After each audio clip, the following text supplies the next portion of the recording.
उत्तर प्रदेश की जो एरोस्पेस और डिफेंस एंड एम्प्लॉयमेंट से संबंधित जो पॉलिसी है, उस पॉलिसी 2024 ये 2018 में हमने बनाई थी। उसी पॉलिसी के 5 साल पूरे हो चुके हैं। अब उसको नए सिरे से बनाने की व्यवस्था की गई है। तो आदरणीय प्रधानमंत्री जी का विजन है, जैसे लखनऊ में हम लोगों ने स्टेट कैपिटल रीजन लखनऊ और उसके आसपास के जनपदों को मिलाकर के एक डेवलपमेंट का प्लान बनाया है, ऐसे ही प्रयागराज और चित्रकूट को मिलाकर के एक डेवलपमेंट रीजन यहां पे हम डेवलप करेंगे। मुझे पूरा विश्वास है कि अगली बार जब कुंभ के साथ उत्तर प्रदेश जुड़ेगा तो इन सब इंफ्रास्ट्रक्चर का लाभ आने वाले श्रद्धालुओं को प्राप्त होगा। महाकुंभ में आए हुए सभी पूज्य संतों और सभी श्रद्धालुओं के साथ ही लोकतंत्र के सजग प्रहरी के रूप में आप सभी मीडिया से जुड़े हुए प्रतिनिधियों का पूरे मंत्री परिषद की ओर से हृदय से स्वागत करता हूं। महाकुंभ में पहली बार उत्तर प्रदेश का संपूर्ण मंत्री परिषद उपस्थित है। हमारे सहयोगी सभी मंत्रियों ने आज यहां पर बहुत सारे मुद्दों पर चर्चा की है। प्रदेश के विकास से जुड़े हुए जो नीतिगत निर्णय हैं, उन मुद्दों पर चर्चा हुई है। इसके अलावा यहां पर अन्य महत्वपूर्ण मुद्दों के साथ साथ प्रयागराज के विकास से जुड़े हुए मुद्दों पर भी चर्चा हुई है। इस अवसर पर जिन मुद्दों पर आज यहां चर्चा हुई है, उनमें खासतौर पर प्रदेश सरकार के जो महत्वपूर्ण मामले हैं, उनमें से उत्तर प्रदेश की जो एरोस्पेस और डिफेंस एंड एम्प्लॉयमेंट से संबंधित जो पॉलिसी है, उस पॉलिसी 2024 ये 2018 में हमने बनाई थी। उसी पॉलिसी के 5 साल पूरे हो चुके हैं। अब उसको नए सिरे से बनाने की व्यवस्था की गई है। तो इस पॉलिसी को यहाँ पर अब हम लोगों ने बड़े निवेश को आमंत्रित करने के लिए उसमें नए इंसेंटिव की घोषणा की है। आज इस पर चर्चा हुई है। एफडीआई के अंतर्गत और फॉर्च्यून 500 में जो निवेश प्रदेश में हुआ है, उस निवेश के अंतर्गत इंसेंटिव वितरण करने की व्यवस्था और उसको उतनी प्रतिपूर्ति शासन यूपी सीडा को कर रहा है और सीडा ने यूपी सीडा उसके माध्यम से करेगा। कुछ नए निवेश के प्रस्ताव यहां पर आए हैं, जिन्हें लेटर ऑफ इंटेंट यहां पे आज जारी हो रहे हैं। इनमें एक मिर्जापुर का है, 10,000 करोड़ रुपए से अधिक का निवेश का है, एक मुरादाबाद का है और अन्य 2 प्रस्ताव जिन पर आज यहां पर लेटर ऑफ इंटेंट के बारे में चर्चा हुई है। युवाओं को स्मार्टफोन और टैबलेट उपलब्ध कराने की भी स्कीम को यहां पे व्यवस्था दी गई है और यह युद्ध स्तर पर अगले कुछ समय के लिए सरकार ने इसके लिए धनराशि की व्यवस्था की। इसको हम उस कार्यक्रम की भी चर्चा हुई है। बलरामपुर में सरदार अटल बिहारी वाजपेयी जी की कर्म भूमि रही है। उन्हीं के नाम पर जो केजीएमयू का सैटेलाइट सेंटर था, उसे मेडिकल कॉलेज के रूप में स्थापित करने और मेडिकल कॉलेज में नेक्स्ट सेशन में उसको संचालित करने का निर्णय लिया गया है। इसके अलावा पीपीपी मोड पर 3 नए जनपदों में मेडिकल कॉलेज के निर्माण की कार्रवाई, जिनमें बागपत, हाथरस और कासगंज, इन 3 जनपदों में नए मेडिकल कॉलेज निर्माण की सहमति पर भी आज यहां पर सरकार ने अपना वो किया है।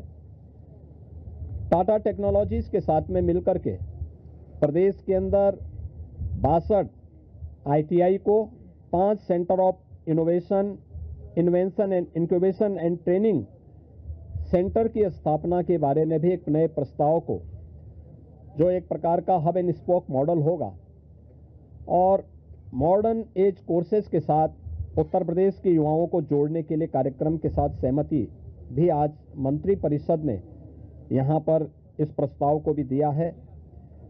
इसके अलावा प्रदेश के अंदर एक अभियोजन डायरेक्टरेट की घोषणा की भी व्यवस्था मंत्रिपरिषद ने उसको अपनी सहमति दी है और प्रयागराज, वाराणसी और आगरा, ये जो म्यूनिसिपल कॉरपोरेशन है हमारे, इन 3 महत्वपूर्ण म्यूनिसिपल कॉरपोरेशन में तीनों के बॉन्ड जारी होंगे।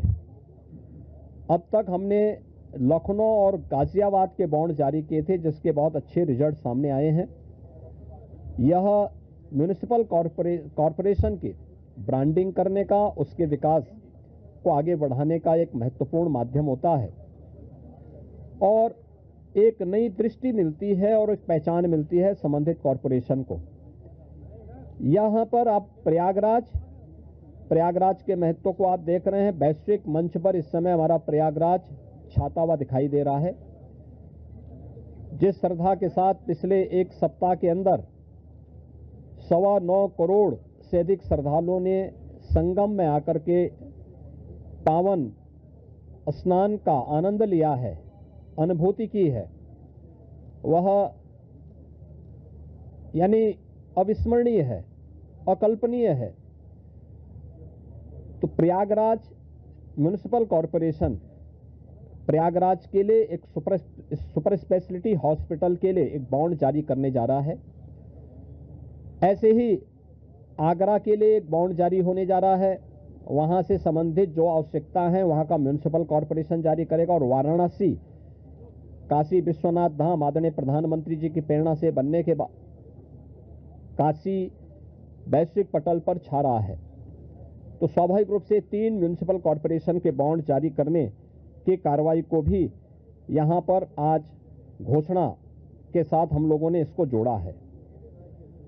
मित्रों, प्रयागराज के इस महाकुंभ को ध्यान में रख करके और प्रयागराज के साथ साथ इस पूरे क्षेत्र का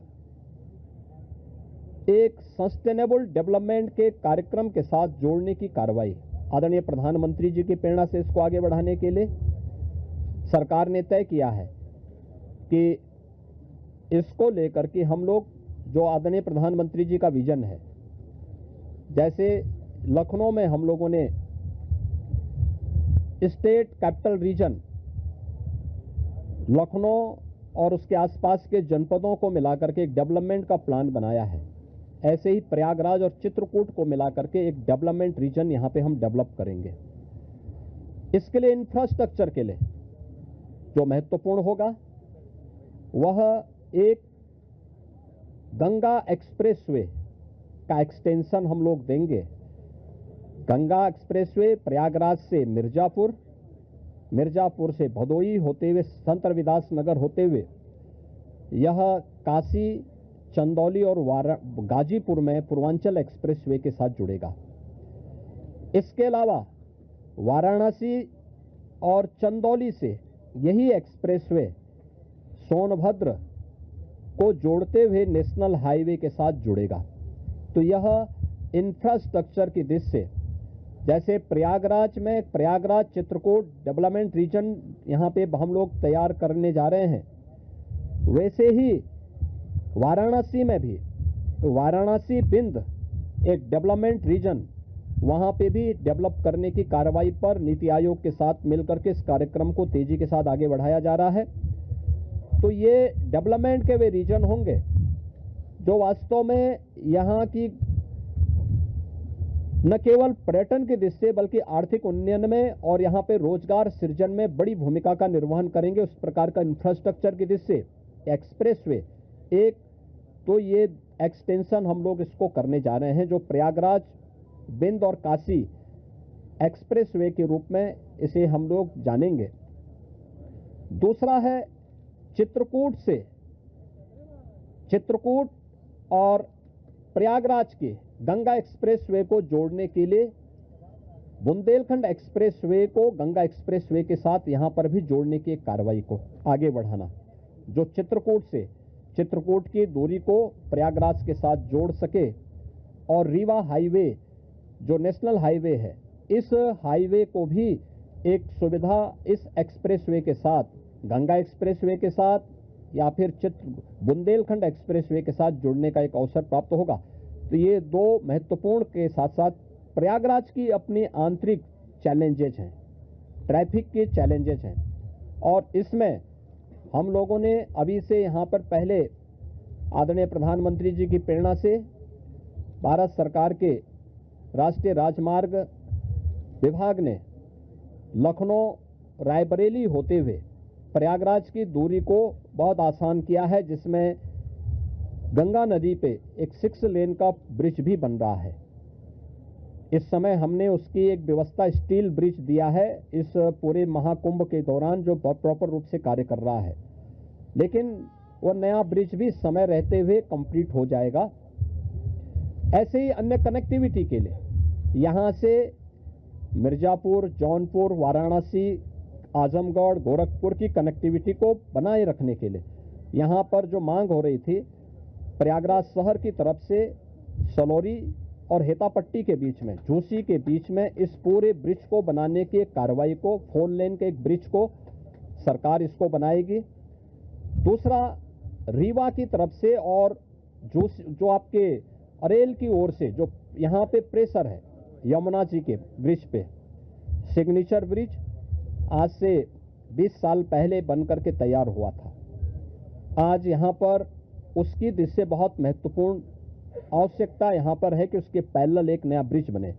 तो सिग्नेचर ब्रिज के पैरेलल यमुना जी में भी एक नए ब्रिज को हम अपनी सहमति, कैबिनेट ने अपनी सहमति दी है कि हाँ, शास्त्री ब्रिज के पैरेलल तो हम उसके साथ कर ही रहे हैं और इसको भी हम उसके साथ जोड़ेंगे। तो ये महत्वपूर्ण घोषणाएं प्रयागराज के इंफ्रास्ट्रक्चर, यहाँ के सस्टेनेबल डेवलपमेंट की दृष्टि से, डेवलपमेंट और रोजगार की दृष्टि से, और आने वाले समय में यहाँ के नागरिकों के जीवन स्तर को और बेहतर बनाने की दिशा में जो आदरणीय प्रधानमंत्री जी की प्रेरणा है, उसको आगे बढ़ाने के लिए ये कुछ घोषणाएं आज यहाँ पर कैबिनेट ने जिस पे चर्चा की है, अपनी सैद्धांतिक सहमति दी है। और मुझे पूरा विश्वास है कि अगली बार जब कुंभ के साथ उत्तर प्रदेश जुड़ेगा तो इन सब इंफ्रास्ट्रक्चर का लाभ आने वाले श्रद्धालुओं को प्राप्त होगा।